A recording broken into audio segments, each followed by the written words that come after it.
Hello everyone, আসসালামু আলাইকুম। শুরু করছি ব্রন টু বি ভিলেন, লিখনিতে মিথুপুরী, পর্ব সংখ্যা ৪৫। ইব্রাত বেহরোজ আর ১০টা সাধারণ মেয়ের মতন নয়। পৃথিবীর চারপাশে যে কোনো সহজ স্বাভাবিক বা সহজাত বিষয়ের মধ্যে সে ভণ্ডামি খুঁজে পায়, আর সেটা নিজের মতো করে ঘুরিয়ে দিতে যেন তার সব আনন্দ। এই যেমন আজ সকালে সে ন্যাসো ইনস্টাগ্রাম থেকে একটা ছবি ঢুকে নিল। সে ছবিতে ন্যাসোর মুখ ছিল না, কেবল কনুই থেকে ভাঁজ করা দুটো হাত দিয়ে মাসাল দেখানো একটা ভঙ্গি আর গড়ন। ন্যাসোর গায়ে কোনো পোশাক ছিল না। দীর্ঘক্ষণ জিম করার পর সুগঠিত শরীর জুড়ে চকচকে করছিল ঘামের ফোঁটা, যে কোনো কিশোরীর বুকে ধড়ফড় করিয়ে দেওয়ার মতো কিংবা গলা শুকিয়ে দেওয়ার মতো দারুণ আকর্ষণীয় একটা আগুন ছবি ছিল সেটা। কিন্তু সেই ছবিটা ১২টা বাজিয়ে দিতে ইব্রাত বেশি সময় লাগলো না। সে এডিট করে গুড মর্নিং লিখে শুরু করলো ভণ্ডামি। গুডের জি বসালো ন্যাসোর ঢেউ খেলানো বুকের ডান পাশে, আর ডি বসালো বাম পাশে। মাঝের দুটো ও সে ইচ্ছে করেই লিখল না, কারণ ন্যাসোর টান টান ফোলা ফোলা বুক দুটোই তো সেই ও অভাব পূরণ করে দিচ্ছে। আলাদা করে অক্ষর বসানোর কোনো দরকারই পড়ল না। ছবিটা যেন এভাবেই স্বয়ংসম্পূর্ণ। আর গুড মর্নিং লিখেছে সে খুঁজে নিল ঠিক দুটো বুকের মাঝখানটায়, খানিকটা নিচে। তার ভণ্ডামি এখানেই শেষ নয়। এরপর ছবিতে ব্যাকগ্রাউন্ডে মিউজিক হিসেবে জুড়ে দেয়, আগুনে যাবো পুড়ে, রয়েছ কেন দূরে, দাও না সাড়া, তোমার ডাকে চোখের ইশারায়, তুমি ছুঁয়ে দিলে হায়, আমার কি যে হয়ে যায়। গানটা জুড়ে ন্যাসোকে সরাসরি ট্যাগ দিয়ে ছবিটা ইনস্টাগ্রামের স্টোরিতে ছড়িয়ে দিল ইব্রাত। তবে তার এই উদ্ভট রসিকতা আর ভণ্ডামি এখানেই শেষ হয় না। এর ঠিক পরপরই ন্যাসোর একই রকম আরেকটা ছবিকে সে ন্যাসোর বুকের দুটো উপর বসিয়ে দিল একটি ধোয়া ওঠা গিটারের GIF, আর সেই ছবিতে ব্যাকগ্রাউন্ড বাজাতে লাগলো একেবারেই অচিন্তনীয় এক গান। ধরো কলকি মারো টান, গাঞ্জা বাবার আসে কান, মইরা গেলে সঙ্গে কিছু যাইব না। দ্বিতীয় স্টোরিতে ইব্রাত যথারীতি ন্যাসোকে ট্যাগ দিয়ে পোস্ট করে দিল। এসব আকাম কুকাম শেষ করে আবার সে ফোনটা বুকের সাথে শক্ত করে চেপে ধরে অপেক্ষা করতে লাগলো ন্যাসোর গর্জনের। তবে ন্যাসো তাকে খুব বেশি সময় অপেক্ষা করালো না। মাত্র কয়েক মিনিটের মাথায় পাশের রুম থেকে গর্জন তুলতে তুলতে তেড়ে পড়ে এলো সে। বাইরে ন্যাসোর ভারী পায়ের শব্দ কানে আসাতেই ইব্রাত তড়িঘড়ি করে ছুটে গিয়ে তরতর করে একদম ক্যাবিনেটের উপরে উঠে বসলো। ন্যাসো রুমে ঢুকছিল ক্ষিপ্ত বাঘের ন্যায় হুঙ্কার তুলে, কিন্তু রুমে পা রাখতেই সে থমকে দাঁড়ালো। পুরো রুমে ইব্রাতের কোনো চিহ্নই নেই। মেয়েটা গেল কোথায়? ন্যাসো কপাল কুঁচকে এদিক সেদিক তাকালো, অর্থাৎ তার চোখ আটকে গেল ক্যাবিনেটের একদম উঁচুতে। সেখানে ভয়ার্ত হরিণ ছানার মতো সংকুচিত হয়ে বসে আছে ইব্রাত। ন্যাসো ঘাড় তুলে ইব্রাতের দিকে আঙুল উঁচিয়ে ধমক দিয়ে বলল, আর ইউ গান ম্যাড? এসব কি স্টোরি দিচ্ছ? ফাজিল মেয়ে, এক্ষুনি কাটুই বলছি, নয়তো একদম শ্যুট করে দিব। বলেই ন্যাসো পকেট থেকে রিভলভার বের করে তাক করলো। ভয়ে কেঁপে উঠল ইব্রাত। সে আর দেরি করে না, নাইটউড শ্যুটের পাজামার পকেট থেকে ফোন বের করে দ্রুত স্টোরিগুলো ডিলিট করে শুরু করলো। তবে স্টোরি কাটতে কাটতেই বাচ্চাদের মতো ঠোঁট উল্টে বলতে থাকে, এভাবে ধমকাবেন না, আমি কিন্তু মোটেও ধম খাওয়ার মতো মেয়ে নই। আমার গাল দুটো দেখছেন কত ফোলা ফোলা। এবার আপনার এই বাজে ধমকে আমি যদি সত্যি সত্যি রাগ করি, তাহলে কিন্তু ফোলা ফোলা গাল দুটো একবারে ব্লাস্ট হয়ে যাবে। তখন কিন্তু লসটা আপনারই হবে, আর আমাকে চুমু খেতে পারবেন না। ইব্রাত গালে চুমু খেতে না পারলে কাঁদতে হবে আড়ালে। কথাগুলো শেষ হলেই ইব্রাত চোখ তুলে ন্যাসোর রাগের লাল হয়ে থাকা মুখের দিকে তাকালো। আর শুনুন, এই ফাজলামিগুলো আমি ইচ্ছে করে করেছি আপনাকে একটু দেখার জন্য। এখানে আসার পর থেকে তো আপনার আর কোনো দেখাই নেই। আমাকে এভাবে রুমে আটকে রাখছেন কেন? আপনাকে না দেখে আমার একদম দম বন্ধ আসছিল, মনে হচ্ছিল গলার কাছে নিঃশ্বাস আটকে গেছে। আর এখন দেখুন, আপনাকে সামনাসামনি দেখার পর আমার কত শান্তি লাগছে। এখন কত শান্তিতে নিঃশ্বাস নিতে পারছি। ইব্রিয়াত বেশ নাটকীয়ভাবেই জোরে জোরে শ্বাস ফেলে দেখলো ন্যাসো চোখ মুখ কুঁচকে এলো। তাকে দেখার সাথে সাথে নিঃশ্বাস নেওয়ার কি যে সমীকরণ, সে কিছুই তো মেলাতে পারল না। তবে ইব্রিয়াতের এই ছটফট স্বভাবের দিকটা সে খানিকটা হলেও যেন বুঝতে পারল। এমন চঞ্চল একটা মেয়ে আসার পর থেকেই চার দেওয়ালে বন্দি, হাঁসফাঁস লাগাটাই তো স্বাভাবিক।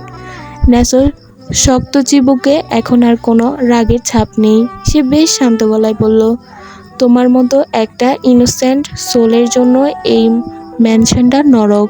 এখানে পিশাদের বসবাস। এখানকার মানুষের চাল চলন, কথাবার্তার ধরন আর প্রতিটি আনাচে কানাচে লেগে থাকা দম বন্ধ করা রহস্যের ভেতরে তুমি এমনিতেও প্রাণ খুলে বাঁচতে পারবে না।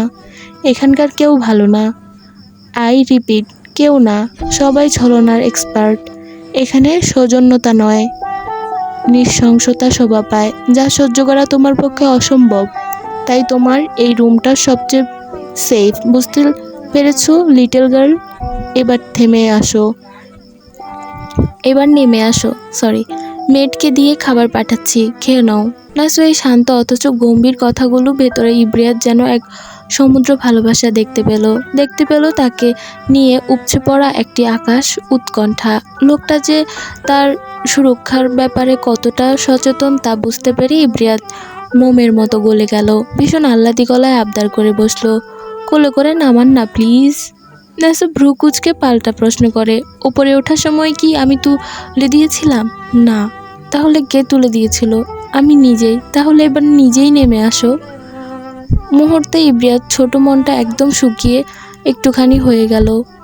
ফর্সা মুখটা কালো হয়ে এলো মেঘের মতো। সে অভিমানী বাচ্চাদের মতো ন্যাসোর দিকে থেকে ঝটকা মেরে মুখে ফিরিয়ে নিল। ইব্রিয়াতের এই বাচ্চামোর মতো রাগ দেখে ন্যাসোর ঠোঁটে কোণে চাপা হাসি ফুটে, কিন্তু হাসির মাঝে হঠাৎ তার দৃষ্টি আটকে গেল ইব্রিয়াতের গলার একপাশে। নাইট স্যুটের কাঁধের দিক থেকে কিছুটা সরে গেছে, আর তার ভেতর থেকে আলতো করে উকি দিচ্ছে সবুজ রঙের একটা ফিতা। ন্যাসো সঙ্গে সঙ্গে চোখ ফিরিয়ে নিল। গলায় অস্বস্তি ফুটে ওঠে, ইতস্ত কণ্ঠে বলে, নাইট স্যুটের সাথে ইনার কেন? কে পরে? স্টুপিড। সেখানে আর একদণ্ড দাঁড়ালো না, তৎক্ষণাৎ ঘুরে দরজার দিকে পা বাড়ালো, কিন্তু দরজার কাছে গিয়ে কেন যেন আবার থামলো। পুরোপুরি পেছন না ফিরে শুধু খানিকটা ঘাড় কাত করে বলল, অ্যান্ড আই হেট গ্রিন। বাহিরে বেরিয়ে এসে সশব্দে দরজাটা আটকে দিল সে। তারপর দরজায় পিঠ ঠেকিয়ে লম্বা লম্বা কয়েকটা নিঃশ্বাস ফেলল নিজেকে শান্ত করার জন্য। ঘন নিঃশ্বাস ছেড়ে নিজেকে এলোমেলো অনুভূতিগুলোকে গুছিয়ে নিয়ে যেমনই সামনে তাকালো, অমনি একবার থতমত খেয়ে গেল সে। সামনে দাঁড়িয়ে আছে লোকাস, চোখে গোয়েন্দা স্বরূপ চাতুর্যদের দৃষ্টি। ন্যাসো শুকনো ঢুক গিলল, চেহারায় ক্ষণিকের অপ্রস্তুত ভাব এক নিমেষে মুছে ফেলে সে আবার সেই চেনা যন্ত্রমানবের মতো গম্ভীর রূপ ধারণ করলো। গলার স্বর ভারী করে বলল, তুমি এখানে? আমারও তো একই প্রশ্ন। সকাল সকাল তুমি এখানে কি করছো? ন্যাসো গলা কেমন যেন শুকিয়ে আসছে। একটা সাধারণ উত্তর দিতে কয়েক সেকেন্ড সময় নিল, কিন্তু লোকাসের এত ধৈর্য ছিল না। সে এগিয়ে এসে ন্যাসোর কানের কাছে মুখটা নামিয়ে ফিসফিস করে বলল, শোনো, আমার ভিতরে এত এত প্রেম রোমান্স, তাও বউয়ের অভাবে কিছুই করতে পারছি না। আর তোমার বউ তো পারলে তোমাকে বগল দাদা করে এক কামড়ে খেয়ে ফেলে, তাও তুমি কেন পাত্তাই দাও না? তুমি কি সত্যিই কোনো পুরুষ, নাকি সেফ একটা রোবট? লোকাসের এই ইয়াকিতে ন্যাসো ক্ষিপ্ত হয়ে চোখ রাঙানো কথা ছিল, কিন্তু অদ্ভুতভাবে সে শান্ত ছিল। কোনো কথা না বলে একদম নিঃশ্বাস ফেলে সে সেখান থেকে হাঁটা ধরল। ন্যাসোকে এইভাবে নিস্তব্ধ হয়ে হেঁটে চলে যেতে দেখে লোকাস স্থির হয়ে গেল। মুখে দুষ্টুমি মাখা হাসি হারিয়ে গিয়ে বিষণ্ণতা নেমে এলো। মনে মনে অপরাধ বোধ দানাব বাঁধল। মজা করতে গিয়ে সে কি ন্যাসোর গভীর কোনো আঘাত নিয়ে ফেলল? মনে করিয়ে দিল না তো তার কোনো ভয়াবহ রোমহর্ষক অতীত? সময় কারোর জন্য থেমে থাকে না, তার নিজস্ব গতিতে বয়ে যায়। দেখতে দেখতে কেটে গেল আরও 5টি দীর্ঘ দিন। এর মধ্যেই জ্বরে একেবারে কাবু করে ফেলেছিল এলিজাবেথকে। সেদিন সমুদ্র সৈকতে জ্ঞান হারানোর আগেই ঝাপসা দৃষ্টি আর জ্ঞান ফেরার পর ইব্রিয়াতের কাছ থেকে পাওয়ার সত্য, এই দুইয়ের ধাক্কায় এলিজাবেথ যেন মাথায় আকাশ ভেঙে পড়েছিল। চেতনা পুরোপুরি হারানোর আগেই এলিজাবেথ নাসারন্দ্রে কিন্তু সজাগ ছিল। সে মানুষটি তার কাছে এগিয়ে এসেছিল, তার শরীর থেকে ভেসে আসছিল অচেনা ঘ্রাণ। এলিজাবেথ বুঝতে পারে সে যাকে দেখেছিল সে রিচার্ড ছিল না, রিচার্ডের চেহারায় হুবহু প্রতিরূপ।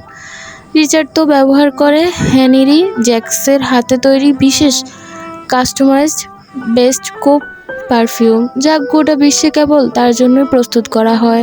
কানাডায় থাকার সময় এই মহামূল্যবান সুগন্ধি এলিজাবেথকে উপহার দিয়েছিলেন মিস্টার মিস্টার রিচার্ড। পরিচিত গ্রান মানুষকে অতীতে নিয়ে যায়। আল জেইমারের অভিশাপে এলিজাবেথ যদি এখনও রিচার্ডকে ভুলেও যায়, তবুও যেন এই পরিচিত গ্রান তাকে রিচার্ডের উপস্থিতি অনুভব করায়। এটা ছিল সেই উপহারের ন্যর্থ আকুতি। কিন্তু সেই দিন রিচার্ডের সাদৃশ্য নিয়ে আসা লোকটির শরীরে সেই চেনা সৌরভের লেশমাত্র ছিল না। ড্রাগসের অভাবে কাটতে স্মৃতিগুলো একে একে স্পষ্ট হতে শুরু করে। তারপর সেই মানসিক চাপ আর সহ্য করতে না পেরে গা কাঁপিয়ে জ্বর আসে এলিজাবেথের। গতকাল ফাদার রিচার্ডের চাপ পড়ে বাধ্য হয়ে এলিজাবেথের মুখোমুখি হয়েছিল। তিনি এলিজাবেথকে এই সাজানো মিথ্যে বিয়ে এবং সুফিয়ার রোগ সম্পর্কে সবটা খুলে বলেন। সব জানার পর একদিকে যেমন রিচার্ডকে মন থেকে পুরোপুরি ক্ষমা করতে পারেনি এলিজাবেথ, তেমনি সুফিয়ার উপর জমে থাকা ক্ষোভও একবারে কমেনি। পরের দিন সকালে লনের সবুজ ঘাসের উপর রাখা একটা কালো রিভাল ভেলভেট কাউচে বসেছিল রিচার্ড। অফিসে যাওয়ার জন্য যেন একদম সুসজ্জিত। সামনে থাকা ছোট্ট কালো টেবিলটিতে বেশ কিছু ফাইল খোলা, আর তার এক কোণে রাখা ছিল একটি প্যাকেট সিগারেট। রিচার্ড দুপাশে নিঃশব্দে দাঁড়িয়েছিল, কালো স্যুট পরা ন্যাসো আর লোকাস। 1.5 মাস অফিসে না যাওয়ায় মাসুল হিসেবে ড্রাগন গ্রুপ এর প্রায় 60% মুনাফা শেয়ার বিলিয়ে দেওয়া হয়েছে, তাও কেবল সুফিয়ার জন্য। ফাইলগুলো দিকে খুঁটিয়ে তাকাতেই রিচার্ড চোয়াল শক্ত পেশি আর বিরক্তির রেখা তীব্র হয়ে উঠল। হঠাৎ সেই মুহূর্তে সেখানে এসে হাজির হয় সুফিয়া। রিচার্ড সুফিয়াকে দেখার সম্পূর্ণ অপেক্ষা করে।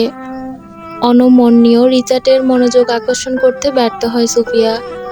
হাঁটু মুড়ে টেবিলের পাশে ঘাসের উপর বসে পড়ে। তাতেও রিচার্ডের দৃষ্টি না পেয়ে সে অভূতপূর্ব স্পর্ধা দেখায়। টেবিল থেকে সিগারেটের প্যাকেট তুলে নিয়ে লাইটের দিকে একটি সিগারেট ধরিয়ে তা সোজা বাড়িয়ে দেয় রিচার্ডের ঠোঁটের সামনে। সুফিয়ার এমন দুঃসাহসের জন্য ন্যাসো আর লোকাস রীতিমতো বাকহারা হয়ে পড়ে। তবে রিচার্ডের চেহারায় চট করে কোনো রাগের প্রকাশ দেখা গেল না। তার শান্ত অবয়ব অন্তরালে কোনো খেলা দেখছিল না। নৃশংসতায় অবচেতন নকশা। নিষ্পৃহ হাতে সে সুফিয়ার হাত থেকে জ্বলন্ত সিগারেট তুলে নেয়। সেটি ধোঁয়া বাতাসে মিলিয়ে যাওয়ার আগেই, যখন তার ভেতরে স্তূপ্ত হিংস্র সত্তা রূপ নিতে যাচ্ছিল, ঠিক তখনই ম্যানশন থেকে বেরিয়ে আসে এলিজাবেথ। দূর থেকে এলিজাবেথকে দেখা মাত্রই রিচার্ডের ভিতরে সমস্ত হিংস্রতা মুহূর্তেই ধূলিসাৎ হয়ে যায়। এলিজাবেথের ভঙ্গুর শারীরিক অবস্থার কথা চিন্তা করে রিচার্ড কাল বিম্ব না করে হাতের জ্বলন্ত সিগারেটটা দূরে ছুঁড়ে ফেলে দেয়। সুফিয়া রিচার্ডের পাশে অতটা ঘনিষ্ঠভাবে বসে থাকতে দেখে এলিজাবেথের পা দুটো থমকে দাঁড়ায়। তার ভেতরের প্রেমিকা সত্তা হিংসা আগুনে জ্বলে পড়ে ছারখার হতে থাকে। তবে নিজের ক্রন্দনকে সুফিয়ার সামনে বিস্ফোরিত হতে দিল না সে। ধীরে পায়ে এগিয়ে গেল, কাছে গিয়ে সোজা রিচার্ডের পাশে কাউচে শরীরে অর্ধেক ভর দিয়ে বসে পড়ল এলিজাবেথ। তারপর সুতীব্র অধিকার তার পা দুটো তুলে দিল রিচার্ডের উরুর উপর।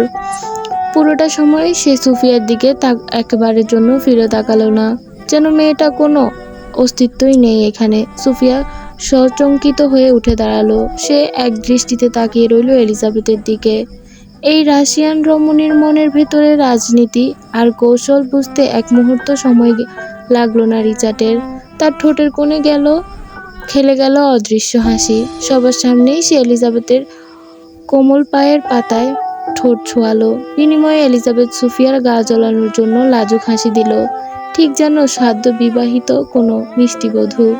তবে এলিজাবেথ এই নাটক এতটুকুই সীমাবদ্ধ রইল না। সে ইচ্ছাকৃতভাবে আঙুল দিয়ে রিচার্ডের টাই ধরে টেনে তার ইঞ্চি করা পরিপাটি সুটটা কুঁচকে লাগলো। তা দেখে সুফিয়া আর নিজেকে ধরে রাখতে পারল না, বিরক্ত হয়ে উঠে দাঁড়ালো। উফ, এসব কি করছো? প্রিন্স এসব একদম পছন্দ করে না। সুফিয়ার কথা শুনে এলিজাবেথ অবাক হওয়ার ভান ধরে। রিচার্ডের দিকে তাকালো। উফ সরি মিস্টার কায়নাথ, রাগ হলো বুঝি? রিচার্ডের কাছ থেকে তাৎক্ষণিক স্বতঃস্ফূর্ত উত্তর এলো, কখনোই না। এলিজাবেথ তখন ঘাড় বাঁকিয়ে তীক্ষ্ণ চোখে এলিজাবেথের সুফিয়ার দিকে তাকালো। শুনেছ? সুফিয়া একদম নীরব। রাগে তার অপমানে সে শুধু আঙ্গুল উঁচিয়ে পিছাতে লাগলো। এলিজাবেথ আবার রিচার্ডের দিকে মুখ ফিরিয়ে বলল, মিস্টার কায়নাথ, আমার মনে হয় ও ঠিক শুনতে পায়নি। অর্ধাঙ্গিনীর এই চতুর বুদ্ধি দেখে রিচার্ডের ঠোঁট কামড়ে চাপা হাসলো। তারপর সোজা হয়ে এলিজাবেথের দিকে খানিকটা ঝুঁকে তার কপালে চুমু খেয়ে ফিসফিসিয়ে বলল, did I missed meeting kiss sweetheart? এমন সময় ম্যানশনের ভিতর থেকে ফাদারের গম্ভীর কণ্ঠে ভেসে এলো, সুফি, রিদ, ভেতরে আসো, প্রাতঃ স্বাদ তৈরি। এই ম্যানশনের সবাইকে সকালের নাস্তা একসাথে বসে করতে হয়, এটা ফাদার তৈরি করা কড়া নিয়ম। কিন্তু ফাদারের ডাকার পরও সুফিয়ার মধ্যে নড়চড় কোনো লক্ষণ না দেখে পাশ থেকে লোকাস টিপুনি কেটে বলল, এই সুফা, ফাদার ডাকছে। এভাবে নাম বিকৃত করে ডাকায় সুফিয়া বারবার মতোই লোকাসের দিকে হিংস্র চোখে তাকালো। তারপর আর এক মুহূর্ত না দাঁড়িয়ে হনহন করে ভিতরে চলে গেল। গাইস, সবচেয়ে বেশি মজার বিষয় সোফা নাম বিকৃত করাটা। আমার অনেক ভালো লাগছে, আপনাদের কেমন লাগছে জানি না। খাবার টেবিলে তখন ভারী গাম্ভীর্য নেমে এসেছে। সুফিয়া বসেছে ফাদারের পাশে, আর রিচার্ডের পাশে এলিজাবেথ। কেউ কারোর দিকে তাকাচ্ছে না। থতমত নীরবতায় সবাই নিমগ্ন। এমনকি মেয়েরাও যেন নিঃশব্দে চেপে একে একে খাবার পরিবেশন করে চোখের পলকে কিচেনে মিলিয়ে যাচ্ছে। তাশাকে আশেপাশে কোথাও দেখতে যাচ্ছে না। সেদিনের ঘটনার পর থেকে আর ভুল করেও রিচার্ডের সামনে ঘেঁষে না। টেবিলের নিচে এখন ঘুরে বেড়াচ্ছে ফাদারের বিড়াল লিও। মৃদু মিও মিও শব্দ করছিল। হঠাৎ এলিজাবেথের অসাবধানতায় রিচার্ডের স্যুপের বাটিটা হাত পিছলে নিচে পড়ে গেল। আটকে উঠল Elizabeth. I am sorry, Richard শান্ত গলায় অভয় নিয়ে বলল, it's okay, don't panic. Elizabeth কিছু একটা বলতে যাবে, হঠাৎ চোখে পড়ল নিচে মেঝেতে ছড়িয়ে পড়া স্যুপটা আগ্রহ নিয়ে মুখে দিচ্ছে লিও। মুখে দেওয়ার পর প্রথম কয়েক সেকেন্ডের সব স্বাভাবিক মনে হচ্ছিল, কিন্তু চোখের পলকেই পাল্টে গেল দৃশ্যপট। হঠাৎ মেঝেতে লুটিয়ে পড়ল লিও, অর্থাৎ আর অস্বাভাবিক আচরণ করতে লাগলো বিড়ালটি। তীব্র খিঁচুনিতে শরীর মুচড়ে যেতে লাগলো, তার মুখের দিকে গড়িয়ে পড়তে লাগলো সাদা ফেনা। বিষক্রিয়া অনসহ্য করতে ছটফট করতে করতে অবুঝ প্রাণীটি একসময় নিস্তরে শান্ত হয়ে গেল। বন্ধ হয়ে গেল তার খিঁচুনি। নিথর দেহটা নিষ্প্রদন হয়ে পড়ে রইল ঠান্ডা মেঝেতে। সবাই হতবিহল হয়ে নিষ্পলক চোখে তাকিয়েছিল লিওর দিকে। চোখের পলকে শেষ হয়ে গেল একটি তরতাজা প্রাণ। নিজের প্রতি প্রিয় পোষা প্রাণীকে এভাবে চোখের সামনে ঢলে পড়তে দেখে ফাদার নিস্তব্ধ। বিষ? এলিজাবেথের ঠোঁট দুটো কাঁপতে থাকে। আতঙ্কিত চোখে সে এক দৃষ্টিতে তাকিয়ে থাকে লিওর ঠোঁটের ফাঁক পড়ে থেকে বের হয়ে থাকা ফেনার দিকে।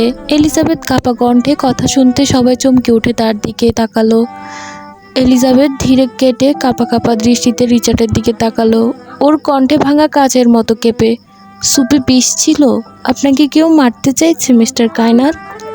কথাটা শোনা মাত্রই যেন উপস্থিত সকলের চোখে মুখে বিদ্যুৎ খেলে গেল। তবে ফাদারের রাগী চোখে তাকালো এলিজাবেথের দিকে। শাসন ধমক দিয়ে বলে উঠলেন, এই মেয়ে, কি যাতা বলছো? এই সুপে আমরা সবাই খেয়েছি। কই, আমার তো কিছু হলো না। এলিজাবেথ এবার সরাসরি ফাদারের চোখে চোখ রেখে শান্ত ও শক্ত গলায় বলল, আমারও তো ঠিক একই কথা মিস্টার ভিনসেনজো। আমাদের কারো তো কিছু হলো না, অথচ ওনার বাটি স্যুপ খেয়ে লিওর কেন এমনটা হলো? এর মানে কি দাঁড়ায় বলুন তো? এলিজাবেথের অমন তীক্ষ্ণ হিসেবে এবং মেপে দেওয়া যুক্তির সামনে ফাদার থতমত খেয়ে গেল। তার ভিতরের আত্মবিশ্বাসী আরও ভঙ্গুর করে দিতে রিচার্ড পকেটে হাত গুজে অন্তত শান্ত ও দূরদর্শী দৃষ্টিতে তাকালো ফাদারের দিকে। রিচার্ডের এই নিষ্পৃহ অথচ ধারালো চোখের চাহনি দেখে ফাদারের ভিতরে তীব্র প্রতিবাদের তেজ যেন নিমেষে বাতাসে মিলিয়ে গেল। ফাদার অপরাধীর মতো রিচার্ডের দিকে চোখ সরিয়ে নিলেন। তারপর কাঁপতে থাকা মেয়েদের দিকে তাকিয়ে চিৎকার করে উঠলেন, কে করেছিস এই কাজ? সহজ মৃত্যু চাইলে সত্যি করে বল, কার কথা এই কাজ করেছিস? এতক্ষণ নীরব ভূমিকা পালন করা সুফিয়া হঠাৎ করে লোকাসের কোমরে গোজে রাখা রিভলভার এক হচ্চকায় টেনে নিল। তারপর টেবিলের সামনে তটস্থ হয়ে যত মস্তকে দাঁড়িয়ে থাকতে মেয়েদেরকে তেড়ে গেল। লিও মারা যাওয়ার পরপরই ফাদারের গম্ভীর আদেশে কিচেন থেকে তারা দ্রুত ছুটে এসেছিল। সুফিয়ার হাতে উন্মুক্ত অস্ত্র দেখে সকলেই ভয়ে থরথর করে কাঁপতে লাগতো। ফাদার আবার গর্জে উঠলেন, আমার জানের দিকে হাত বাড়িয়েছিস তোরা? সত্যি করে বল, কে খাবারের মধ্যে বিষ মিশিয়েছিস? নয়তো আজ তোদের কাউকে আমি ছাড়ব না। ফাদারের হুঙ্কারে কেঁপে উঠল পুরো ম্যানশন। মেয়েডরা ভালো করেই জানে আজ মুখে খুললে তাদের কপালে মৃত্যু, না খুললেও নিস্তার নেই। একজন মেয়ে ভয়ে কাঁপতে কাঁপতে আঙুল তুলে কাউকে ইশারা করতে যাচ্ছিল, কিন্তু তার হাতে সম্পূর্ণ ওঠার আগেই সুফিয়া তাকে লক্ষ্য করে গুলি আঁচিয়ে দিল। একটার পর একটা গুলি বিকট শব্দে থরথর করে কেঁপে উঠল পুরো ম্যানশন। এক নিমেষে সবটা মেয়েকে গুলি করে মৃত্যুর খাদে ফেলে দিল। গুলির এমন নৃশংস ও বিকট শব্দে এলিজাবেথ আঁতকে উঠতে দু হাতে কান চেপে ধরল। রিচার্ড দ্রুত এগিয়ে এসে তার শক্ত বাহুতে আগলে নিল এলিজাবেথকে। ওদিকে সুফিয়া তখন ক্রোধে ফুঁসছে। ফাদার দ্রুত ছুটে মেজাজ হারানো মেয়ের দিকে বুকে চেপে ধরল। সুফিয়ার রাগে কাঁপতে কাঁপতে চিৎকার করতে বলল, ওদের সাহস কি করে হয় আমার প্রিন্স ক্ষতি করার? ফাদার মেয়ের সান্ত্বনা দেওয়ার জন্য বুকে জড়িয়ে রাখলেও তার চোখে দুটো ছিল কড়কড়ে বিস্ময়। এই মুহূর্তে সুফিয়া যেভাবে শান্ত মাথায় রক্তের হুলি খেলল, তার ফাদারও যেন তার ভিতরে কোনো ভড়কি দিচ্ছে। সাদা মার্বেল মেঝেতে ততক্ষণে রক্তের বন্যা বয়ে গেছে। ন্যাসোর চোখে ইশারায় তৎক্ষণাৎ গার্ডরা নিঃশব্দে লাশগুলো সরিয়ে নেওয়ার কাজে চেপে গেল। ফাদার শুকনো ঢোক দিলে রিচার্ডের দিকে তাকালেন। তিনি যেমনটা ভেবেছিলেন ঠিক তেমনটাই। রিচার্ড অত্যন্ত তীক্ষ্ণ ও ধারালো চোখে এক দৃষ্টিতে তার দিকেই তাকিয়ে আছে। রিচার্ডের এই নীরব দৃষ্টি গভীর অর্থ ফাদারের অচেনা নয়। তিনি ফের ঢোক দিলেন, জড়ানো কণ্ঠে চেষ্টা করলেন পরিবেশটাকে হালকা করতে। একজন মাফিয়ার মেয়ের রক্তের এতটুকু তেজ থাকা খুব স্বাভাবিক। ফাদারের কথা শুনে রিচার্ডের ঠোঁটে কামড়ে রহস্যময় হাসল। তারপর এলিজাবেথের নিজের পেশল বাহুতে বাঁধন থেকে খানিকটা আলগা করে নিঃশব্দে ফাদারের কাছে এগিয়ে গেল। ফাদারের একদম কানের কাছে ঝুঁকে পড়ে অত্যন্ত নিচু ও বিষাক্ত হিসিসি সুরে আওড়ালেন, একটা অসুস্থ মেয়ের শুটিং স্কিন এতটা দুর্দান্ত? রিচার্ড ফাদারের উত্তর দেওয়ার সুযোগ দিল না। ফাদারের চোখে চড়ক গাছ হওয়া চাহনিতে যেন সে তৃপ্তি গেল।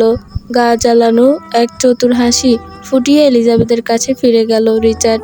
ওর কপালে ঠোঁট ছুঁয়ে মৃদু সুরে বলল, অফিসে যাচ্ছি, ফিরতে একটু লেট হবে। রুম থেকে একদম বের হবে না। Take care both of you. Richard আর ন্যাসো লোকাস অফিসের উদ্দেশ্যে ম্যানশনে ছেড়ে বেরিয়ে গেল। ফাদারও সেখান থেকে প্রস্থান করলেন। মুহূর্তের মধ্যেই থতমত দৃশ্যপট একদম বদলে গেল। আশেপাশে তখন আর কেউ নেই। সবাই চলে গেলে এলিজাবেথ ধীরে পায়ে গিয়ে দাঁড়ালো সুফিয়ার ঠিক মুখোমুখি। এলিজাবেথের চোখ মুখে এখন আর সেই ভয় বা অসুস্থতায় চাপ নেই। তার বদলে সেই স্পষ্ট রুদ্রমূর্তি ভাব। ঠোঁটে কোণে ফুটে উঠেছে স্ফুট হাসি। বিপরীত সুফিয়া দেখল অস্বাভাবিক শান্ত। দুজনেই তীক্ষ্ণ নজরে একে অপরের চোখের দিকে তাকিয়ে থাকে। কথোপকথনের সূচনায় এলিজাবেথ নিজেই করল। সে সুফিয়ার দিকে হাত বাড়িয়ে দিয়ে বলল, hi, I am Elizabeth, Mrs Elizabeth Kaynath. বিপরীতে সুফিয়া সৌজন্য হাসি দিল, তবে সেই হাসির আড়ালে লুকিয়েছিল জোরপূর্বক মানিয়ে নেওয়ার চেষ্টা। সে হাত মেলালো এলিজাবেথের হাতের সঙ্গে। আমি সুফিয়া। এলিজাবেথের কৃত্রিম হাসি এবার আরও চড়া হয়ে উঠল।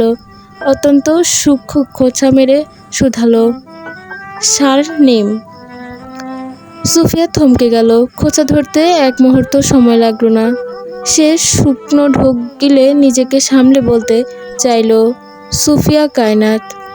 কথাটা সম্পূর্ণ শেষ করতে দিল না এলিজাবেথ। তাচ্ছিল্য দিয়ে বলল, যাই হোক, I am not interest, avoid that. Sufiya চিবুক বেশি রাগ শক্ত হয়ে এলো। তা দেখে এলিজাবেথ তার স্বামীর মতনই গা ঝালানো হাসি উপহার দিল। সুফিয়া দাঁতে দাঁত চেপে বলল, you are a just too much. Elizabeth হাসি থামল।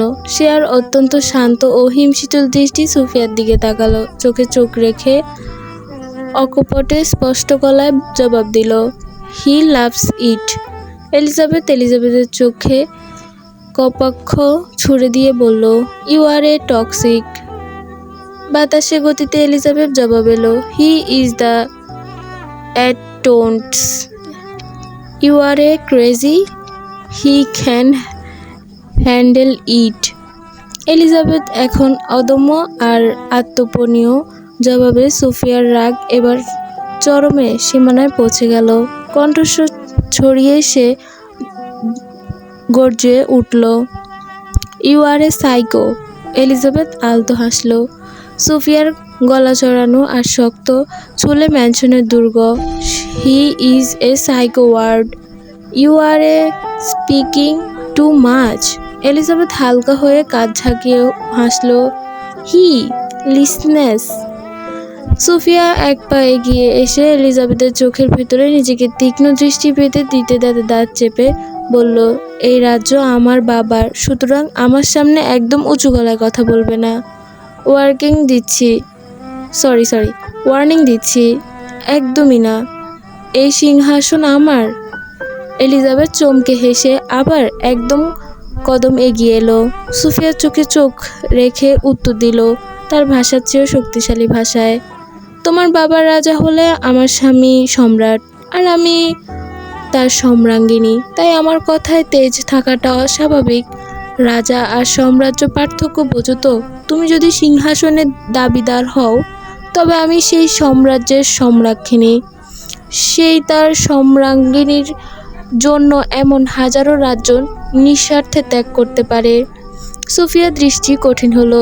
তা সম্পূর্ণ উপেক্ষা করে এলিজাবেথ বলতে লাগলো, সিংহাসন তোমার হতে পারে, কিন্তু রাজত্ব পুরোপুরি আমার।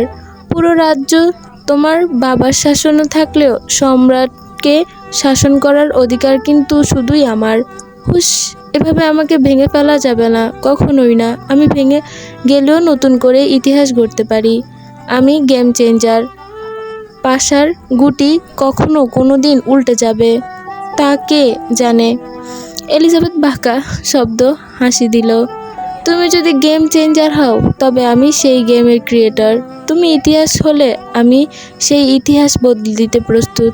আমি নারী, ধ্বংস করার ক্ষমতা যেমন আমি রাখি, তেমন সব ছাড়খাড় করা দিলেও নিজের ভালোবাসা ছিনিয়ে আনতে জানি।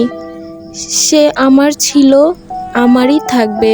আর তুমি শুধু দূর থেকে দাঁড়িয়ে তা দেখবে, শুধু হিংসা আর নিজের স্বাস্থ্য নষ্ট করো না। রাজত্ব আমারই। সুফিয়া মুখ বেঁকিয়ে বলল, কথার মার প্যাচে তুমি আমাকে আগুনের মতো জ্বালাতে পারবে ঠিকই, কিন্তু পোড়াতে পারবে না। একদিন সেই আগুনে তুমি নিজেই পুড়বে। শুনে রাখো, আমি এক রহস্যময়ী, আর সেই রহস্য সমাধান আমি নিজেই।